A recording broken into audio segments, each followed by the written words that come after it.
మొత్తం టాలీవుడ్‌లో 5 సినిమాలు రిలీజ్ అయ్యాయి కదా! కరెక్ట్. కరెక్ట్. అయితే వీటిల్లో మొట్టమొదటిది 'ది రాజా సాబ్' మూవీ. అవును. ఇందులో మారుతి గారు ప్రభాస్‌ని ఏ విధంగా చూపించారు? అంటే ఇందులో ఉన్నటువంటి ప్లస్ పాయింట్స్ ఏంటి?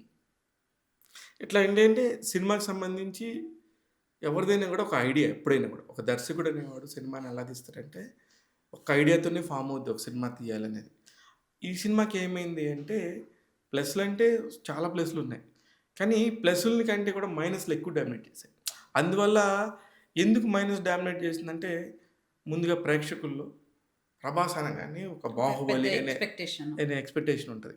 ఆ ఎక్స్‌పెక్టేషన్‌కి రీచ్ అవ్వలేకపోయింది అనే ఒక పాయింట్ తప్ప it's also nice movie. But unfortunately ఏమవుతదంటే ఇప్పుడు మనకున్న రివ్యూ వ్యవస్థ ముందు ప్లస్‌లో ఉన్న వాటిని చెప్పడం కంటే కూడా మైనస్‌లని ఎక్కువ చెప్తారు.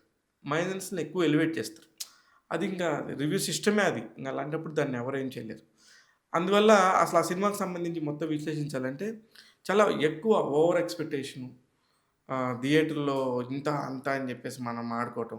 దానికి తోడు ట్రైలర్ రిలీజ్ చేసినప్పుడు చాలా కొత్త విజువల్సు. అరే! భలే ఉన్నాడు ప్రభాసు. చాలా కామెడీ ఉంది అనే ఒక ఫీలింగ్ ఉంటది. అవన్నీ ట్రైలర్‌లో వర్కౌట్ అయినట్టుగా మూవీలో వర్కౌట్ అవ్వలేదు. అందువల్ల అది కొంచెం ఇబ్బంది పడిన పరిస్థితి ఉంది. ప్రభాస్ ఫ్యాన్స్ చూసిన వాళ్ళు గాని, కొంతమంది ఫ్యాన్స్‌కి కూడా నచ్చింది. కొంతమంది ఫ్యాన్స్‌కి నచ్చలేదు. ఇంకా సెకండ్ వెర్షన్ అని మళ్ళీ 9 నిమిషాల పాటు సినిమాని యాడ్ యాడ్ జేశారు. చేశారు. Second time.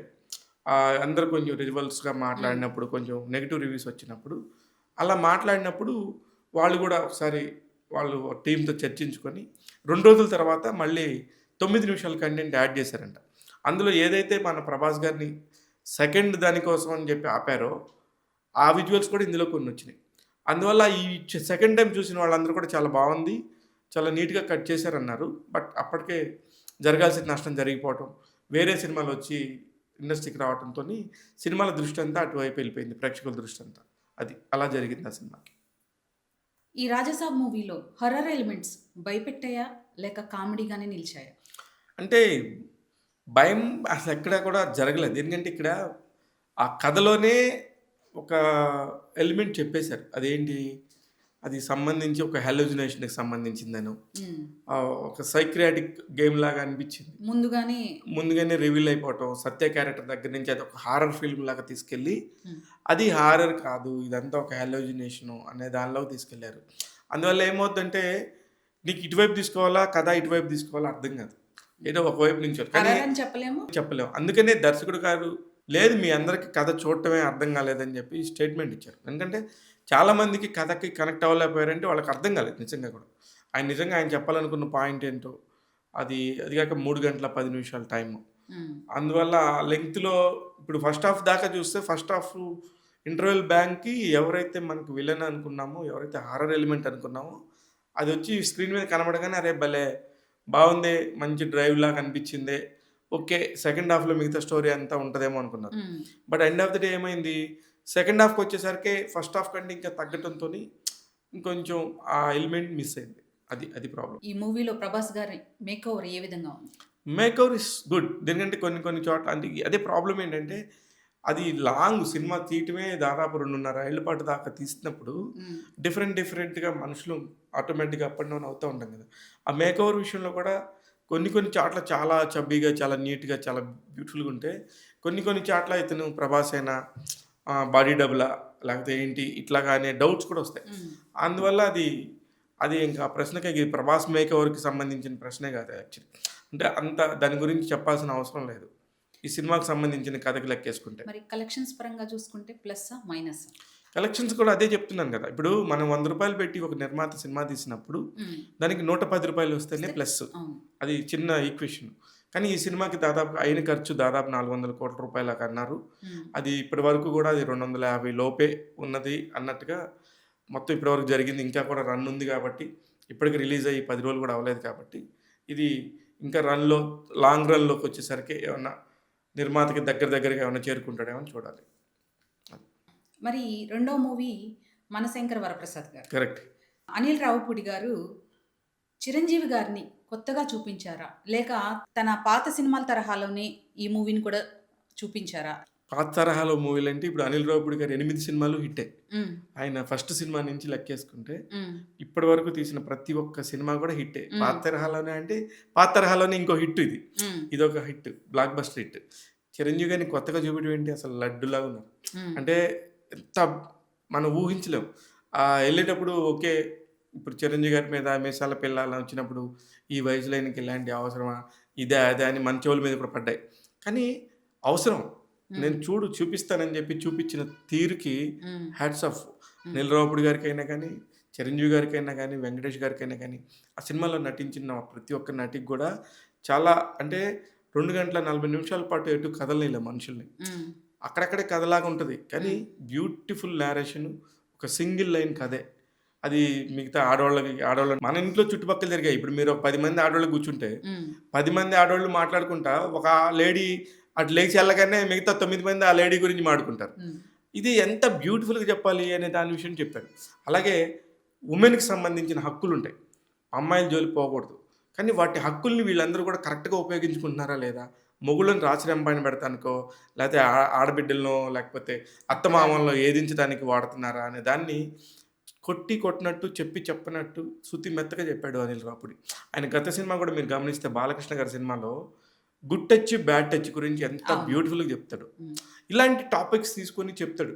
ఇప్పుడు 'చిరంజీవి' గారిది నీకు సినిమా చూస్తే మామూలుగా మన తెలుగు సినిమా హీరోల్లో ఇంట్రడక్షన్ అనంగానే అబ్బా! ఇప్పుడు ఎన్ని హ్మ్. గాల్లోకి అవును. లెగుస్తాయి. అవును. అలాంటివి ఉంటాయి గదా! హ్మ్.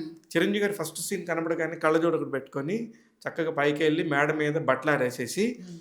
దండం మీద 2 క్లిప్పులు తీసుకుంటా ఉంటాడు. ఒక పక్ మామూలు భర్తలాగా. ఒక మామూలు భర్త. ఆ! తీసుకుంటా ఉంటుంటే ఇదేంటి 'చిరంజీవి' గారు ఇలా వచ్చేసారు అనుకునే లోపు పక్కింటి ఆంటీ వస్తది. హ్మ్. ఆంటీ మీరు నాయి 2 క్లిప్పులు తీసుకున్నారు.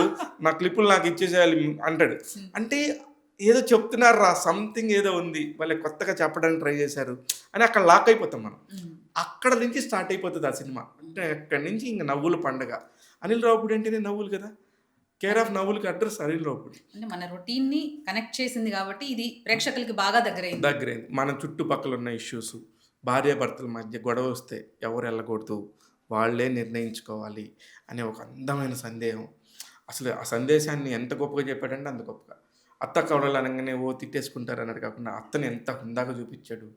అందరూ చూసిన విధానం కోడలికి ఇలా చెప్పిందని గానీ, నాకు అత్తయ్యలో నుంచి ఆ హుందాతనాన్ని చూపిచ్చాడు చూడండి. హ్మ్. అత్తయ్యలంటే పెద్దవారు హ్మ్. మనకంటే హ్మ్. చాలా హుందాగా ఉండాలి. అత్తలంటే ఎప్పుడు సూర్యకాంతంలానే గాదు. కాదు. హ్మ్. ఇలా ఉండాలి. అలాంటి వాళ్ళు గూడా ఉంటారు. అమ్మ మీకు దేనిలో అయినా అడ్డుపడి నేను చెప్పొచ్చు కానమ్మా, భార్యాభర్తల మధ్యలో నేనెప్పుడు చెప్పను.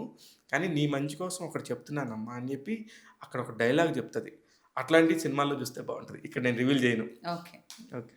మరి ఈ మూవీకి ఇంత కలెక్షన్స్ రావడానికి కారణం ఏమిటి? ఏం లేదు. ఇది ఏంటంటే చాలా కాలం తర్వాత ఈ ఇంట్లల్లో ఉండే ఆడోళ్ళందరూ గూడా హ్మ్. అరే! మన చిరంజీవి ఒచ్చేసాడు. హ్మ్. ఎప్పుడో 2000 సంవత్సరం దాకా ఆగిపోయిన చిరంజీవి మళ్ళీ వచ్చాడు. వింటేజ్ చిరంజీవి అని చూపిచ్చేశారు. అందరూ చిరంజీవి అనుకోగానే ఇప్పుడు మా జనరేషన్‌కి ఒక గ్యాంగ్ లీడర్, హ్మ్. ఘరానా మొగుడు, హ్మ్. రౌడీ అల్లుడు, హ్మ్. పసివాడి ప్రాణం ఇట్లాంటి సినిమాలన్నీ టక టక టక టకమని గుర్తుకొస్తాయి. ఆయటన్నిటిని ఒకసారి ఒక సినిమాలో చూస్తే ఎలా ఉంటది? అలా ఉండింది. అంటే ఈ జనరేషన్‌కి చిరంజీవి మానియా ఏంటో చూపిచ్చారు. 100%. హ్మ్. దేనికంటే ఇప్పుడు మేమెప్పుడు చిరంజీవి గురించి మాట్లాడుతుంటాం గానీ, మా పిల్లలకి చిరంజీవి గారు అంటే రామ్ తెలీదు. చరణ్ ఫాదరా అంటారు. హ్మ్. అలా కాదు. చిరంజీవి గారి సన్నే రామ్ చరణ్ అని చెప్పే సినిమా 100% ఇదే. మనశంకర వరప్రసాద్. 'మనశంకర వరప్రసాద్' అంటే ఆయన అప్పట్లో అలా ఉండేవాడు. చిరంజీవి గారు ఎందుకు స్టార్ అయ్యారంటే, ఎందుకు అంత పెద్ద మెగాస్టార్ అయ్యారంటే, హి రెస్పెక్ట్స్ హిస్ స్టోరీ. ఆయన అనుకున్న దానికి ఆ దర్శకుడికి ఎంత రెస్పెక్ట్ చేస్తాడు. ఎంత కామెడీ టైమింగ్ ఉంటది. ఆయనలో ఆయన జోక్స్ ఉంటే సినిమాలో నువ్వు మామూలుగా ఉండవు. హ్మ్. అసలు ఇప్పుడు మందు బాబుల కోసం ఒకటి తయారు చేశాడు చిరంజీవి గారు. హ్మ్. అట్లాగా అయన్నీ ఇంకా రకరకాలు అయన్నీ అనిల్ రావిపూడి గారి స్టైల్ అది. ఎందుకంటే మీకు ఎఫ్2లో అనంగానే ఫ్రస్ట్రేషన్ అని చెప్పి ఇలా ఇలా అని అన్నాడు కదా! అట్లాగా ఇట్లాగా ప్రతి ఇందులో దానిలో కూడా మందు బాబుల కోసం మందు కొత్తగా. బాబుల కోసం ఓకే. ఒకటి. అట్లాగా రకరకాలుగా చేసి సినిమాకి ఒక 10 బ్లాక్స్ ఉంటాయండి. ఆ 10 బ్యూటిఫుల్ బ్లాక్స్ ఈ సినిమాలో ఉన్నాయి. ఆ 10టికి ఎక్కడ మనం నో చెప్పలేం. ఆటోమేటిక్‌గా cinema block connect buster hit. అయిపోతాం. హ్మ్. జనాలందరూ 5 టికెట్లు, 6 టికెట్లు మామూలుగా ఇప్పుడు మామూలు సినిమాలకెళ్తుంటే ఎంతమంది ఎళ్తున్నారు? 1 ఆర్ 2 టికెట్స్. అంతే. అలాంటిది ఇప్పుడేంది 6 టికెట్ల నుంచి 10 టికెట్లు, 15 టికెట్లు అడుగుతున్నోళ్ళు చాలామంది ఉన్నారు. అందువల్ల 8 రోజుల్లోనే ఈ 12వ తారీఖు రిలీజ్ అంటే ఇవాళ 8 రోజులు. ఈ 8 రోజుల్లో దాదాపు 300 కోట్ల రూపాయల కలెక్షన్. ఎంత పెద్ద నెంబర్. పెద్ద చిరంజీవి గారు కెరియర్‌లో this is the one of the biggest opening.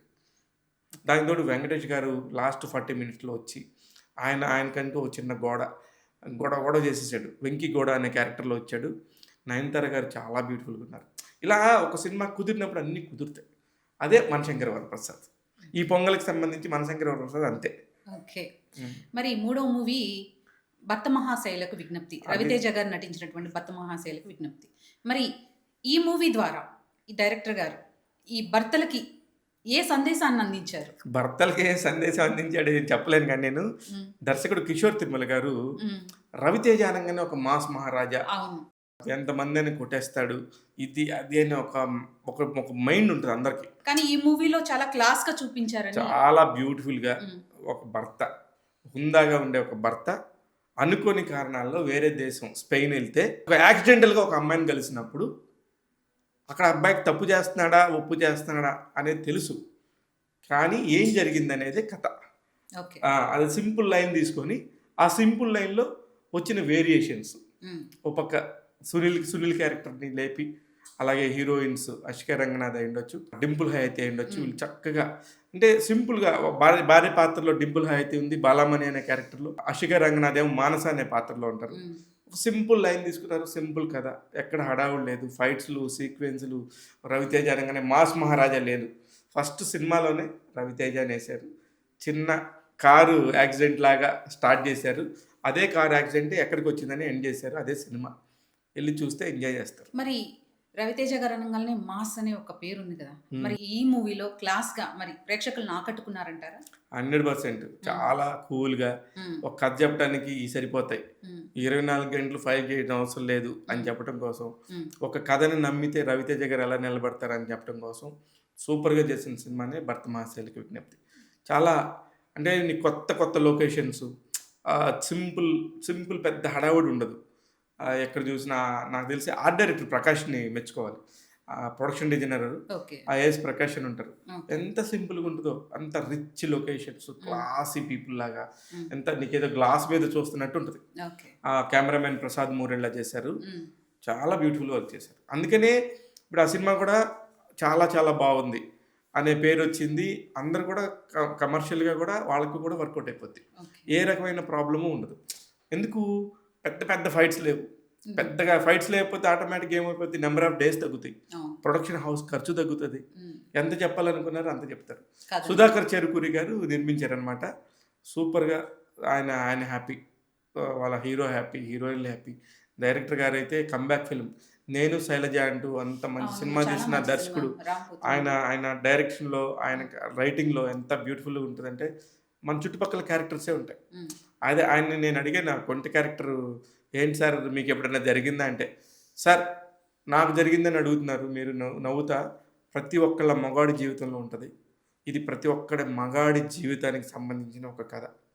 'భర్త మహాశైలకు విజ్ఞప్తి'. హ్మ్. భర్తలందరూ కూడా మగవాళ్ళే కదా! హ్మ్. ఈ మగవాళ్ళందరికీ విజ్ఞప్తి. ఓకే. ఒళ్ళు దగ్గర పెట్టుకోండి అని ఇంకొకడొచ్చి చెప్తా ఉంటాడు. ఓకే. అది. అందుకని ఆ కనెక్షన్‌కి సంబంధించిన కథ.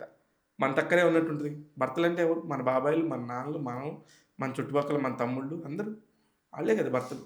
ఆళ్ళందరికీ వర్తించే కథ కాబట్టి అది కూడా బాగా బ్యూటిఫుల్ డిజైన్ చేశారు. మరి ఈ మూవీలో హీరోయిన్స్ విషయానికొస్తే హ్మ్. డింపుల్ హయాతి, హ్మ్. ఆషికా రంగనాథ్ హ్మ్. వీళ్ళిద్దరూ కేవలం గ్లామర్ కోసమేనా లేక కరెక్టే. మీ ప్రశ్న అర్థమైంది నాకు. గ్లామర్ కోసమా? వాళ్ళ పాత్రలకి ఏమన్నా న్యాయం జరిగిందా అని. జరిగిందా లేదా? 100% సూపర్‌గా కుదిరారు. ఎందుకంటే రవితేజ అనంగానే ఆటోమేటిక్‌గా మనం ఆళ్ళకి హీరోయిజంగా తక్కువగా చూపించినా ఒరిజినల్‌గా వయసు ఎంతో అందరి ఆడియన్స్‌కి తెలుసు. అవును. అందుకని దానికి తగ్గట్టుగానే డింపుల్ హయాతి కొంచెం సీనియర్ హీరోయిన్ 30 దగ్గరున్న అమ్మాయి. హ్మ్. అలాగే ఆ క్యారెక్టర్‌కి తగ్గినట్టుగా కొంచెం ఇంకా చిన్న అమ్మాయి కావాలి. ఆషికా ఆషికా రంగనాథ్‌ని తీసుకున్నారు. ఈక్వల్‌గా ముగ్గురిది ఒకటే ప్యారలల్ క్యారెక్టర్. వాళ్ళ ముగ్గురిదే కాదు. సునీల్ గారిది, సత్యది, వెన్నెల కిషోర్‌ది వీళ్ళందరిది కూడా ఈక్వల్ క్యారెక్టర్స్ లాగా. మురళీధర్ గౌడ్ క్యారెక్టర్ చాలా బావుంటది. హ్మ్. ఇట్లాగే అందరి కమల్ హాసన్ నాయుడు ఆయన పేరు అందులో. ఓకే. ఇట్లా డిఫరెంట్‌గా ఉంటాయి. నాలుగో మూవీ 'అనగనగా ఒక రాజు'. అవును. నవీన్ పోల్సెట్ అనంగానే ఈ యంగర్ జనరేషన్స్‌కి ఒక ఎక్స్‌పెక్టేషన్. హ్మ్. చాలా ఈగర్‌గా వెయిట్ చేస్తూ ఉంటారు అతని మూవీస్ కోసం. 'అనగనగా ఒక రాజు' మూవీ నవీన్ పోల్శెట్టి యాక్టింగ్ ఎలా ఉంది? యొక్క ప్లస్ పాయింట్స్ ఏంటి? మూవీ గురించి మాట్లాడితే అన్ని ప్లస్ పాయింట్సే. హ్మ్. కారణం ఏందంటే నవీన్ పోల్శెట్టి అనే అతను ఆడియన్స్‌ని మెస్మరైజ్ చేస్తాడు. హ్మ్. ఎలాగా యూత్ ఆడియన్స్ ఉంటారు. హ్మ్. మీరు గమనిస్తే ఇప్పటివరకు నవీన్ పోల్శెట్టి ఎన్ని సినిమాలు చేశారనుకుంటున్నారు? హ్మ్. 3 సినిమాలు వచ్చినాయి. ఇది 4వ సినిమా అదే. హీరోగా. ఈ 4 సినిమాల్లో కూడా తన రేంజ్ ఏంటనేది చూపించాడు. అంటే ఇతని సినిమా వస్తుందంటే ప్రేక్షకుడు వెయిట్ చేసే పరిస్థితి ఉన్నాడు. అవును. అలాంటి రేంజ్‌కి తీసుకొచ్చుకున్నాడు. వెయిట్ చేస్తారు నిజంగా కూడా నవీన్ పోల్శెట్టి మూవీ కోసం. అది దానికి తగ్గట్టుగానే అతను ఏం చేస్తాడు, ఆ సింగిల్ లైనర్స్ ఫట్ ఫట్ ఫట్ మని పడతానే ఉంటాయి. అవన్నిటిని ప్రజలు ఎంజాయ్ చేస్తూ ఉంటారు. సినిమా చూడటానికి వెళ్ళిన ప్రతి ఒక్కళ్ళు కూడా అది నెక్స్ట్ లెవెల్‌లో ఉన్న ఫీలింగ్‌తో వస్తారు. అందుకని అది చాలా చాలా బాగుంది. ఎక్కడ కంటెంట్ పరంగా నెంబర్ 1 ప్లేస్‌లో. అంటే నెంబర్ 1 మీన్స్ ఈయన చేసిన సినిమాలన్నిట్లో కూడా ఇప్పటివరకు ఒకలాంటి కలెక్షన్స్ సాధిస్తే ఈ సినిమా మాత్రం నెక్స్ట్ లెవెల్‌లో కలెక్షన్స్ వచ్చినాయి. మరి ఈ మూవీలో మీనాక్షి చౌదరి పాత్ర. మీనాక్షి చౌదరి పాత్ర కూడా ఒక జమీందారి కూతురు. ఓకే. ఆ జమీందారి కూతురు, ఇతను ఒక జమీందారి కొడుకు. ఓకే. కాకపోతే వీళ్ళిద్దరు జమీందారులా కాదా అనేది మీరు సినిమాలో చూడాలి. ఓకే. రావు రమేష్ గారి కూతురి పాత్ర అనమాట. ఓకే. చాలా అంటే చాలా బ్యూటిఫుల్గా ఉంటుంది సినిమా మొత్తంలో. ఈసారి సినిమా హీరోయిన్స్ గురించి మాట్లాడితే నిజంగా మొదటి సినిమా నుంచి కూడా ఒక రాజాసాబ్లో మినహాయిస్తే రాజాసాబ్లో కూడా ఇద్దరు హీరోయిన్లకి మంచి క్యారెక్టర్సే ఉన్నాయి. హ్మ్. మూడో హీరోయిన్ ఓకే ఉందంటే ఉన్నట్టుగా. మీరు శంకరవరప్రసాద్ చూస్తే నయనతార గారు ఎంత ఇంపార్టెంట్ క్యారెక్టర్. అలాగే మీరు భక్తమాసాలకి చూస్తే ఆష్కి కానీ లేకపోతే డింపుల్ కానీ చాలా మంచి క్యారెక్టర్స్. ఇప్పుడు ఇందులో మీనాక్షి చౌదరి క్యారెక్టర్ కూడా చాలా మంచి క్యారెక్టర్. ఇలాగా ఏ హీరోయిన్కి కూడా తక్కువ క్యారెక్టర్స్ లేవు ఈసారి. అలాగా మంచిగా ముందుగా వర్కౌట్ అయిపోయింది. ఇక ఈ సినిమా కలెక్షన్స్ మన ఇండియాలో ఎంత ఎదురు చూస్తారో అమెరికాలో ఎక్కువ ఎదురు చూస్తారు ఇతని సినిమాల కోసం. అందుకని నవీన్ పోల్శెట్టికి గతంలో సినిమా మొత్తానికి వచ్చిన రన్ను ఇప్పుడు 5 రోజుల్లోనే వచ్చేసింది. అందువల్ల ఆయనకి $1.5 మిలియన్ వచ్చినాయి. చాలా పెద్ద నెంబర్ అది. ఇప్పుడు నిన్నటికే నాకు తెలిసి 100 కోట్లు ప్లస్ అని పోస్ట్ వేశారు నిర్మాత నాగవంశీ. అలాంటి పోస్ట్ వేశారంటే ఒకవేళ అది ఫేక్ అయితే ఇబ్బంది పడతారని కూడా తెలుసు. అయినా కూడా ఆయన వేశారంటే అంత గట్టిగా అది నిజమైతేనే కదా వేస్తారు. ఇంత పెద్ద రన్లో ఇన్ని సినిమాల మధ్యలో ఇంత కాంపిటీషన్లో కూడా నిలబడగలిగి అంత కలెక్షన్స్ రాబట్టడం అనేది చాలా పెద్ద విషయం. 100 కోట్లు ప్లస్ అది. ఇప్పుడు ఇంకా స్టిల్ రన్నింగ్లో సెకండ్ ప్లేస్లో రన్ అవుతుంది. బట్ నెంబర్ పరంగా 100% అనగనగా ఒక రాజ్. ఇంకా లాస్ట్గా మాట్లాడుకోవాల్సిన మూవీ నారీ నారీ నడుము మురారి. కరెక్ట్. 1990లో బాలకృష్ణ గారు నటించినటువంటి నారీ నారీ నడుము మురారి అప్పట్లో ఒక మానియాని సృష్టించింది. మరి ఇప్పుడు ఈ 2026 శర్వానంద్ నటించిన ఈ నారీ నారీ నడుము మురారి ప్రేక్షకుల్ని చాలా ఆకట్టుకుందనే చెప్పాలి. మరి ఈ మూవీలో 60 ఏళ్ల వయసున్నటువంటి తండ్రి తనకంటే వయసులో చిన్నదైనటువంటి ఒక అమ్మాయిని వివాహం చేసుకోవాలని అనుకుంటారు. అంటే ఈ మూవీ ద్వారా ఈ మన సమాజంలో జరుగుతున్న ఈ వివాహాల గురించి ఏమైనా చెప్పదలుచుకున్నారా? ఏం లేదు, అది అక్కడ లేక కేవలం కామెడీ పరంగానే చూపించారు? లేదు, కామెడీ పరంగానే చూపించారు. డెఫినెట్గా అది కామెడీ పరంగానే చూపించారు. ఒకవేళ నిజంగా కూడా ఒక పెళ్లికి అడిగిన కొడుకుకి టైంలో అనుకోకుండా ఆయన పెళ్లి చేసుకోవాల్సి వస్తాయి, ఆయన చేసుకోవచ్చు. ఆయన కూడా ఒక స్వతంత్రుడే. అంటే ఇప్పుడు మనం న్యూస్ లో చాలా సార్లు చూస్తూనే ఉన్నాయి రీసెంట్ గా ఈ మధ్య ఎక్కువగా ఏంటంటే 60 ఏళ్ళ అతను వివాహం చేసుకున్నాడు. అంటే ఎవరి అవసరాలు అంటే అవసరాలను బట్టి ఉంటది. ఆఫ్ కోర్స్ అంటే ఈ మూవీ ద్వారా అది సమాజానికి ఏమైనా చెప్పాలనుకున్నారా లేకపోతే కామెడీగానే తీసారా అని? సమాజానికి ఏమి సంబంధం లేదు. నారీ నారీ నడుము మురారి అనేది ఒక బ్యూటిఫుల్ ఫిక్షనల్ కథ. అంటే ఒక డ్రామా, ఒక కాలేజీ కుర్రోడి టైం నుంచి తర్వాత ఇంకొక 5-6 ఏళ్ళు తెరిచిపోయినాక కాలేజీ టైంలో ఉన్న లవ్ వెళ్ళిపోయినాక మళ్ళీ ఫ్రెష్గా జీవితాన్ని స్టార్ట్ చేసిన అబ్బాయికి ఇంకో లవ్ ఎంటర్ అయినప్పుడు జరిగే అసలు ఏమేమి జరిగినాయి అనేది మిగతా సినిమాలన్నిటితో పోల్చుకుంటే ఈ సంక్రాంతి సినిమాలో పర్ఫెక్ట్ కథ సినిమా నారీ నారీ నడుము మురారి. ఎక్కడ కూడా నారీ నారీ నడుము మురారి లాగా బాలకృష్ణ గారి సినిమాలో ఇద్దరు హీరోయిన్లు పక్కన అది ఇది, శోభన్ బాబు గారి సినిమాల్లో మనకు ఓల్డ్ చూసి ఉంటాయి కదా, అలా కాదు. ఇదొక ఈ జనరేషన్కి సంబంధించిన ఒక బ్యూటిఫుల్ కథ. కాలేజీలో ఉన్నప్పుడు అబ్బాయి లవ్లో పడతాడు, అనుకోకుండా బ్రేకప్ అయిపోతుంది, వద్దంటే వద్దనుకుంటారు. ఆ తర్వాత ఏమైంది, ఆ తర్వాత వచ్చిన పరిస్థితులు ఏంటి, ఆ తర్వాత ఎవరికెవరికి సంబంధం ఉండదు, కానీ ఏం జరిగింది, ఎందుకు వచ్చి మళ్ళీ చివరిలో కనెక్ట్ అవ్వాల్సి వచ్చింది అనేది ఒక బ్యూటిఫుల్ కథ.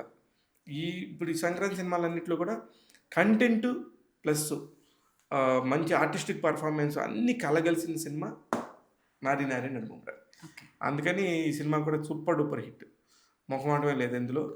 అందుకని ఈ సంక్రాంతికి అనుకోకుండా మన ప్రభాస్ గారి సినిమాని కూడా మనం నెంబర్ పరంగా, బడ్జెట్ పరంగా రీచ్ అవ్వలేకపోతే మన ఫీలింగ్ తప్ప అన్ని సినిమాలు మంచియే. ఈ 4 సినిమాలు ప్రత్యేకంగా అన్నీ కూడా వాళ్ళ వాళ్ళ జోనర్స్కి సంబంధించి చాలా మంచి సినిమాలు అందించారు. ఎస్పెషల్లీ శర్వానంద్ గారు అయితే అసలు 20 ఏళ్ల కిందట చూసిన మనిషి అయితే అన్నట్టుగా ఉన్నాడు. ఎంత బ్యూటిఫుల్గా ఉన్నాడో. సాక్షి వైద్య అయి ఉండొచ్చు, అలాగే సంయుక్త మేనన్. సంయుక్త మేనన్ లక్కీ మస్కట్ అంటున్నారు, అమ్మాయి ఏ సినిమా చేస్తే ఆ సినిమా హిట్ అంటున్నారు. అలాగా ఈ సినిమాలో అమ్మాయికి కూడా పేరు వచ్చింది. దర్శకుడు అంతకుముందు సామాజిక వర్గం అనే ఒక సినిమా చేశారు, రామబ్రాజ్ గారు. ఫెంటాస్టిక్ సినిమా అది. అదే నిర్మాత ఈ సినిమాకు కూడా నిర్మాత అనిల్ సుంకర్ గారు. వీళ్ళందరూ కూడా లాభాలు బాట వస్తున్నాయి. కాకపోతే ఇన్ని థియేటర్లు, ఇంత హడావుడి, ఇన్ని సినిమాలు బాగుండటం వల్ల ప్రేక్షకుడు ఏ థియేటర్కి వెళ్ళాలి ఏంటనేది కన్ఫ్యూజ్ అవుతున్నాడు. ఒక పక్క థియేటర్స్ దొరకట్లేదు. అన్ని ఇప్పుడు ఒక్కొక్క సినిమాకి వస్తేనే మిగతా వాళ్ళు వెనక్కిపోతున్న టైంలో ఇప్పుడు అన్ని సినిమాలు ఒకేసారి రావడంతో ఎంజాయ్ చేసేవాళ్ళు ఫస్ట్ టైం అన్ని కామెడీ సినిమాలు అన్నీ కూడా సక్సెస్ అయినాయి. దాదాపు అన్ని కామెడీ కిందే లెక్క. ఎందుకంటే భర్త మహాశైలకు విజ్ఞప్తిలో ఒక చిన్న పాయింట్ తీసుకున్నా కూడా అది కూడా కామెడీకే వెళ్ళిపోయింది. అది ఇలాగా అన్ని సినిమాలు ఇలా ఉన్నాయి. ఇది సంక్రాంతికి సంబంధించిన రిజల్ట్. అయితే ఫైనల్గా ఎవరేమనుకున్నా నెంబర్ 1, నెంబర్ 2 అట్లా కాదు, కానీ మనశంకర వరప్రసాద్ సినిమా అనేది బాగా కలెక్ట్ చేస్తుంది. చాలా ఫ్యామిలీ ఆడియన్స్ అందరూ కూడా వెళ్తున్నారు. అలాగే సెకండ్ ప్లేస్లోకి వచ్చేసరికి నారి నారి నడుమమురారి. ఇది కంటెంట్ పరంగా, కలెక్షన్స్ పరంగా చూసుకుంటే అనగనగా ఒక రాజు. ఇలాగ అన్ని రకరకాలుగా అన్నీ ఒకే సేల్లో ఉన్నాయి. భర్త మహాశైలకు విజ్ఞప్తి, అనగనగా ఒక రోజు, నారి నారి నడుమమురారి 3 ఒక దగ్గర ఉంటే చిరంజీవి గారు స్టారు, కొంచెం పెద్ద హీరోలు, డైరెక్టర్ ఆల్రెడీ పెద్ద 8 హిట్లు కొట్టున్నారు కాబట్టి ఇవన్నీ కూడా కలిసి ఇదంతా ఒక పర్ఫెక్ట్గా రూపుదిద్దుకుంది. జనవరి 14 కరెక్ట్గా సాయంత్రం 5:49 నారీ నారీ నడుమ మురారి మూవీని రిలీజ్ చేశారు అనిల్ సుంకర గారు. అంటే ఆ ముహూర్తానికి రిలీజ్ చేయడం వలన ఆ ప్రభావం కలెక్షన్ల పైన ఏమైనా ఉందా? ఇది కొత్త ట్రెండ్కి ఏమైనా దారి తీస్తుంది అంటారా? ఏం జరిగిందంటే యాక్చువల్లీ ఆయనకి ఎక్కడ స్లాట్స్ దొరకలేదు రిలీజ్ చేసుకోవడానికి. నిర్మాత గారికి ఏం చేయాలి, ఆయనకి అందరూ ఫ్రెండ్సే, ప్రొడ్యూసర్స్, టాప్ ప్రొడ్యూసర్స్ అందరూ ఎవరెవరు ఎప్పుడు వస్తారు అన్ని లెక్క చూసేసుకున్నాక ఇంక లేకపోతే ప్లేసు వాళ్ళ మదర్ని అడిగారట.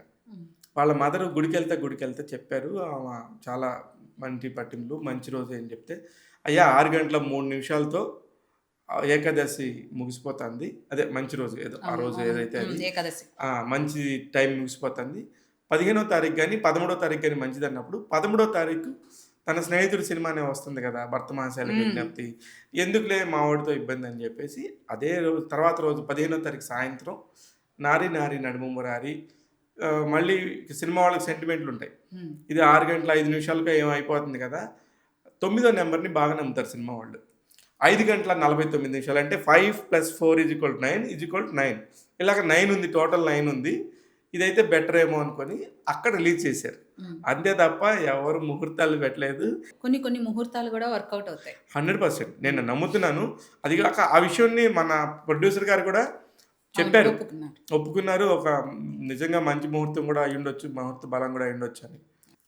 ఈ సంక్రాంతికి రీమేక్ మూవీలు లేకపోవడం టాలీవుడ్లో వస్తున్న మార్పుకి సంకేతం అంటారా? రీమేక్ అనలేము, అలానే డబ్బింగ్ రీమేక్ అవన్నీ కూడా ఇప్పుడు యాక్చువల్లీ రావాలి. ఆల్రెడీ విశాల్ గారి సినిమా ఉంది, మన విజయ్ గారి సినిమా ఉంది, కానీ ఇప్పుడు మన తెలుగు సినిమాలకే లేనప్పుడు స్లాట్ వేరే వాళ్ళ సినిమాలకి ఎందుకు? నిజంగా కూడా అది కరెక్ట్ కాదు. అదే ప్లేస్లో మన వాళ్ళు తమిళనాడు వెళ్ళినా కానీ కన్నడ వెళ్ళినా కానీ వాళ్ళు ఒప్పుకోరు. అలాంటప్పుడు మనం ఎందుకు ఒప్పుకోవాలి? ఇలాంటి ఒక పాయింట్ తీసుకొచ్చినందుకు నిజంగా కూడా మన తెలుగు ప్రేక్షకులు కానీ తెలుగు సంబంధించిన డిస్ట్రిబ్యూటర్లు, నిర్మాతలు అందరూ కూడా హ్యాపీగానే ఉన్నారు. ఎందుకంటే గతంలో ఇలాంటి టైంలోనే రజనీకాంత్ సినిమా వస్తుంది, లేకపోతే విజయ్ సినిమా వచ్చింది లాస్ట్ టైం. ఇట్లాగ వచ్చినప్పుడు అంత పెద్ద సినిమాని కాదనలేరు, అది కూడా 100 కోట్ల ఖర్చు. అలాంటప్పుడు చాలా ఇబ్బందులు ఎదుర్కొన్నారు మన తెలుగు హీరోలు కానీ నిర్మాతలు కానీ. ఆ టైం అంతా కూడా ఇప్పుడు కలిసి వచ్చింది. అందువల్ల ఈ సంక్రాంతి తెలుగు సినిమాకి పండగ లాంటి నిజమైన పండగ, నిజమైన సంక్రాంతి. ఈ 5 సినిమాల్లో సంక్రాంతికి నిజమైన విన్నర్ ఎవరు అనుకుంటున్నారు? నేను చెప్తున్నా కదా, మీరైతే పర్సనల్ గా పదే చూడాలనుకునే మూవీ ఏది ఈ 5 సినిమాల్లో? నేను నారి నారి నడుమమురారి 2 సార్లు చూశాను. మనశంకర వరప్రసాద్ సినిమాని చాలా తరోగా ఎంజాయ్ చేశాను. అనగనగా ఒక రోజు మళ్ళీ ఫ్యామిలీతో కలిసి వెళ్తాను. అలాగే భర్త మహాశైలకు విజ్ఞప్తి సినిమా ఎంజాయ్ చేశాను. ఓకే. రాజాసాబ్ కూడా నాకు ఆ 3 గంటల 10 నిమిషాలు అనేది అంటే అక్కడే ఉంది కాబట్టి కథ ఏంటో తెలిసిపోయింది. మన మహల్లోకి వెళ్ళిపోయాం కాబట్టి అక్కడ ఇంకేదన్నా ఒక 15 నిమిషాలు తగ్గిస్తే బాగుండేది అనిపించింది. అది కూడా నేను ఎంజాయ్ చేశాను. నేను ఎంజాయ్ చేశాను కానీ బట్ నేను ప్రభాస్ అని ఊహించుకుని వెళ్ళటం వల్ల నా తప్పే కానీ వాళ్ళు అనుకున్న కంటెంట్ వాళ్ళు తీశారు. దానిలోకి నేను వెళ్ళలేకపోయాను యాజ్ ఏ ఆడియన్స్. నాలాగానే మిగతా ఆడియన్స్ వెళ్ళలేకపోయారు అంతే. ఓకే. సో 2026 సంక్రాంతి మూవీస్ ప్లస్లు మైనస్లు కాకుండా చక్కగా సక్సెస్ఫుల్ అయ్యాయి. అంతే. ఇవన్నీ సినిమాలు కూడా నిజంగా అన్నీ సక్సెస్ అయ్యాయి. ఇంకా కూడా వీటి వల్ల ఇప్పుడు వచ్చిన వీటి వల్ల రేపొద్దున ఫ్యూచర్లో కూడా మంచి మంచి నెంబర్స్ రావడానికి కానీ చాలా స్కోప్ ఉంటుంది. ట్యాగ్ తెలుగులో మీరు మళ్ళీ మళ్ళీ వచ్చి సినిమాల గురించి అడుగుతూ ఉండండి, మేము మీకు సమాధానం చెప్తూ ఉంటాం. థ్యాంక్ యూ శివ గారు. Thank you.